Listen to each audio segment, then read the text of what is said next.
Hi guys.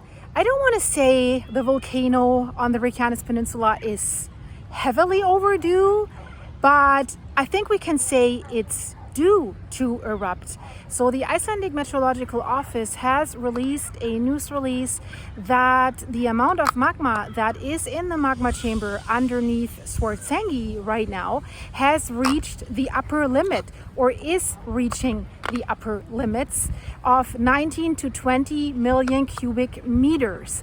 And what they're saying, it could happen at any time, at any minute, but it could also be, if it's filling up more, that we could have to wait another week, but then it would be over the limit that the magma chamber had before the last eruption started. So what they're saying is, and what they expect the coming eruption to start out stronger than the last eruption. And the last eruption was already quite strong. So in case you're wondering where I am, I'm in Kitsilano in Vancouver. Behind me is the dog beach, and there's something else here. There's a little submarine there, way more durable and stable than the Titan submersible if you've seen the videos on my channel, just in case.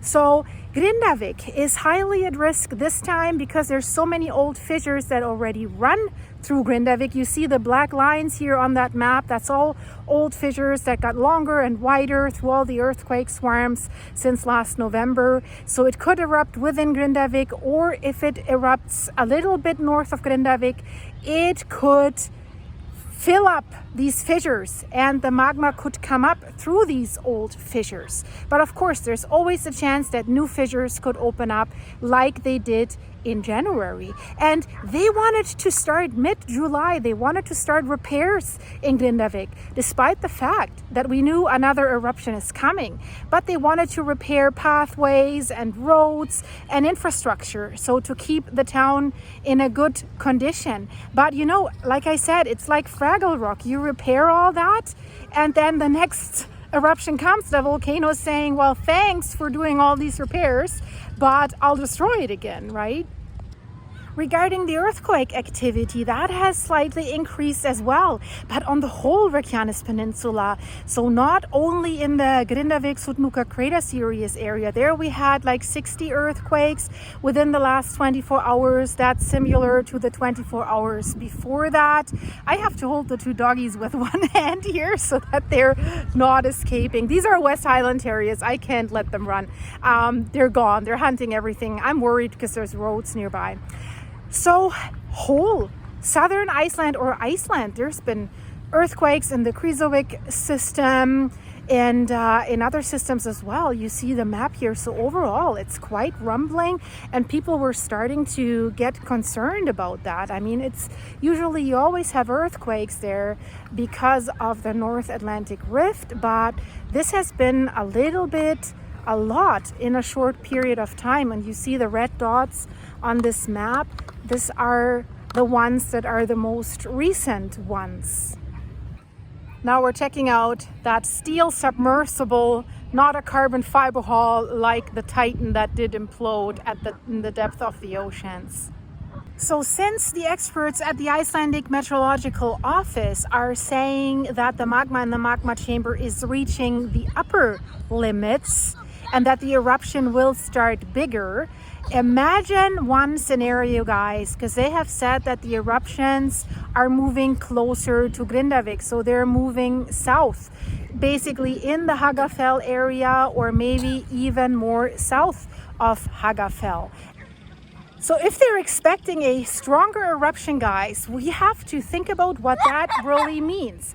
Of course, if it's closer to Grindavik and it's even stronger than the last one, that could do a lot of damage to Grindavik if it erupts close to Grindavik and sends a lot of lava towards the defense walls right away.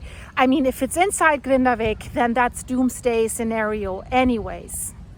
So basically for Grindavik, it would be better if we did see an eruption basically in the same area as the last eruption. Grindavik, that would be better, although the lava is also flowing towards Grindavik because the land slopes down towards Grindavik, south from the Sutnuka crater series. But still better than inside Grindavik. But there's a big problem. There is Svartsengi, the Svartsengi geothermal power plant, and the valuable tourist attraction, the Blue Lagoon.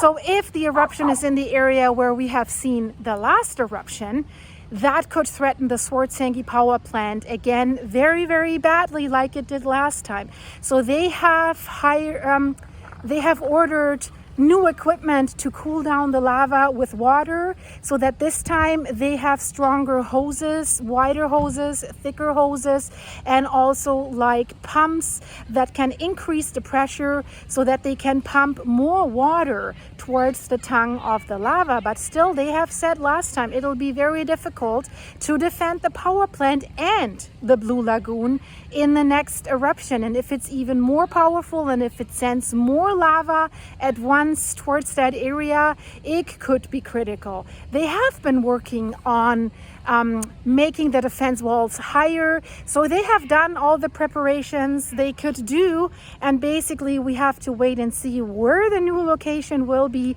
and how powerful it will be.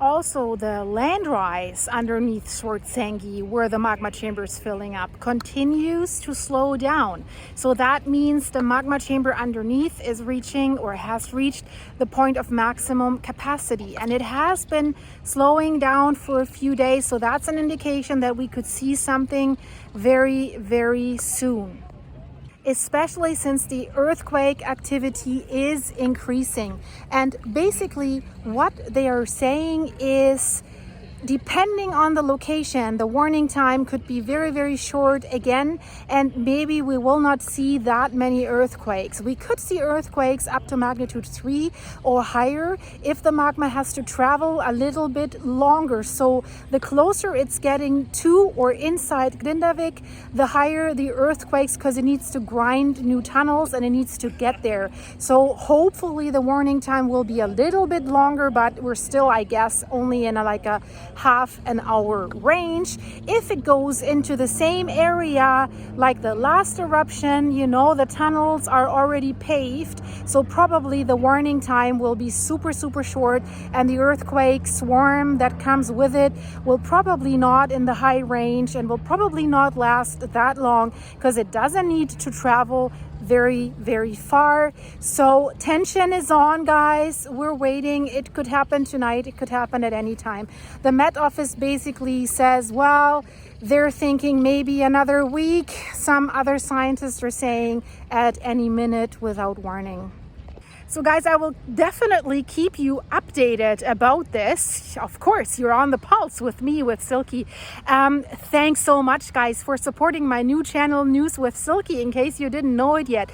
Hey guys, we almost have 500 subscribers. I need 1,000. So hey, my 42,500 subscribers, if I could make you go over there to News with Silky, the link is in the description of this video, and leave a subscription there, and maybe watch the videos if you're interested in that. It's going to be a news channel with various news from all over the world about basically anything. So it won't hurt this channel. This channel will go on as it did. So it would be awesome if you could go over there and get me over the finish line with that channel, so that my work is hopefully being rewarded a little bit by YouTube. So thanks for that, guys. And I hope you like this video. So leave this video a like.